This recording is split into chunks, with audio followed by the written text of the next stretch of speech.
BUMN di Indonesia itu artinya negara berbisnis. Kita urai sedikit maksudnya. Negara atau nation yang merupakan payung terbesar dari sebuah bangsa atau beberapa bangsa dalam suatu wilayah geografi. Banyak bangsa atau banyak ras bisa berada dalam sebuah negara. Amerika misalnya adalah sebuah negara yang paling banyak bangsanya beragam tinggal di sana. Bukan suku lagi, bukan etnik, tapi bangsa atau ras. Bangsa atau ras seperti Caucasian, Negro, Oriental, dan lain sebagainya, di mana ada 5 ras besar seperti simbol 5 ring Olimpiade. Kemudian bangsa memecah lagi menjadi suku atau etnik. Panjang deh kalau kita membicarakan hal ini. Kita skip aja dulu ya. Tiongkok yang besar itu satu bangsa dengan etnik Han atau suku Han yang menguasai 91% populasi di Tiongkok. Sungguh, jadi agak gampang mengelola negara sebuah wilayah di mana bangsanya tersebut mayoritas satu suku.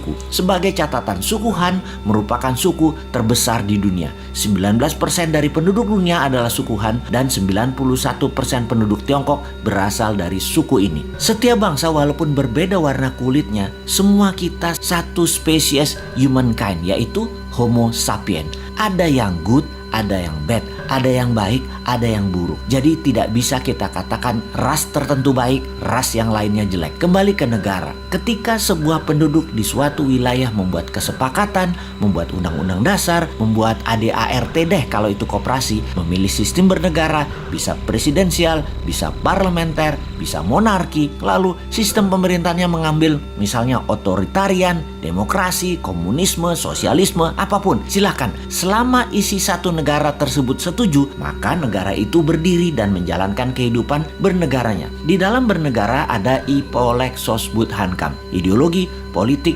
ekonomi, sosial, budaya, pertahanan, dan keamanan. Itu pun dipecah lagi di setiap bagian, punya sistem berbeda lagi di setiap negara satu dengan negara lainnya. Kita bicarakan pertahanan misalnya. Di Tiongkok dan Amerika ada 6 angkatan perang. Indonesia cuma 3 misalnya. Dalam membangun ekonomi misalnya lain lagi. Di Amerika dan Tiongkok pakai printing money berbasis proyek. Sementara di Indonesia pejabatnya memilih pakai dolar Amerika baru bisa cetak rupiah dalam berekonominya. Di Tiongkok negara dengan satu partai, yaitu Partai Komunis, yang membuat negara Tiongkok berideologi komunis. Karena sistemnya satu, yaitu komunis, maka kelolaannya bagi mereka yang ingin menjadi pejabat publik atau abdi masyarakat, ya join the party, ya gabung dengan Partai Komunis. Ada 90 juta anggota Partai Komunis Tiongkok atau PKC itu. Semuanya pejabat publik dan BUMN-nya ya anggota partai. Di sisi kelolaan aset, BUMN Tiongkok bukan punya negara, tetapi punya partai Komunis Cina. 1,5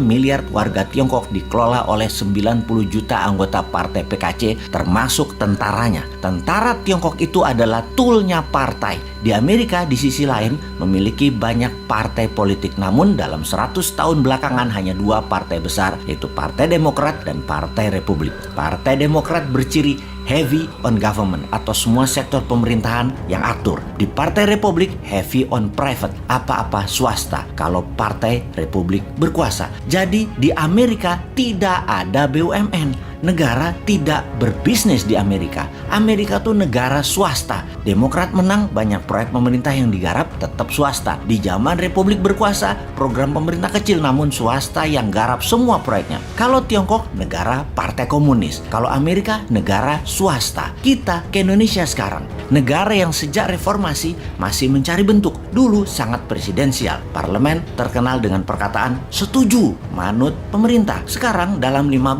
tahunan terakhir, Parlemen DPR balas dendam, mengendalikan pemerintahan kebanyakan. Jadi bentuknya sekarang lebih ke arah parlementer. Partai politik dan politik menjadi di segala lini, membuat Indonesia menjadi negara politik. Mau kaya di Tiongkok, join Partai Komunis.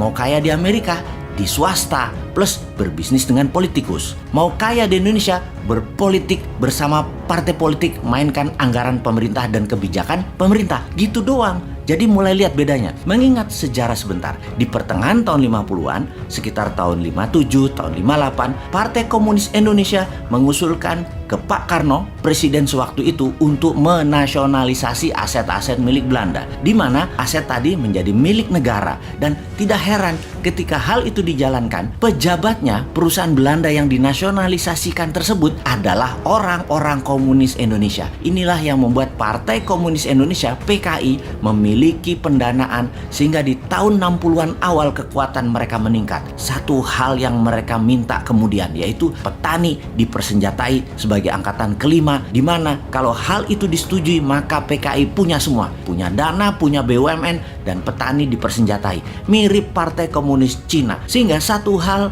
yang belum PKI dapat, mengambil pemerintahan negara Indonesia dan mengubahnya menjadi negara komunis. Singkat cerita, CIA Operation. PKI dikejar sampai ke dalam hutan, terjadi genosida besar-besaran. Itu luka sejarah panjang demi NKRI, demokrasi berdiri, membuat korban saudara sebangsa yang berideologi komunis musnah. Sekarang semua sudah tertutup peluang bagi PKI. PKI sudah selesai. Zaman bergeser. Dunia tanpa batas lagi. Dunia menjadi global, digital, dan internet membuka semuanya. Perang berubah. Bukan lagi military war, tetapi economic warfare. Untuk itu, kita sebagai negara ke depannya harus mulai menata apa yang terjadi ke depan untuk anak cucu kita. Masih cocokkah negara berbisnis? Apakah akan membuat negara menjadi single party country seperti PKC di Tiongkok atau di Meksiko? Apakah negara politik seperti Indonesia saat ini cocok untuk kedepannya, yaitu membuat Indonesia menjadi negara superpower? Kalau sahabat punya usulan, usulkan. Kalau sahabat suka dengan politik seperti saat ini, ya teruskan. Yang pasti, menurut kaum New Mind, apa yang sekarang ada tidak akan membuat Indonesia menjadi negara superpower. New Mind punya ide lain, tidak merubah undang-undang dasar, tidak merubah Pancasila, dan pastinya NKRI garis lurus. Dan pasti Indonesia bersama New Mind akan menjadi negara superpower. Gak seperti kaum Old Mind yang sekarang menjabat, di mana superpowernya yang dibuat adalah Tiongkok, negaranya penyuplai doang.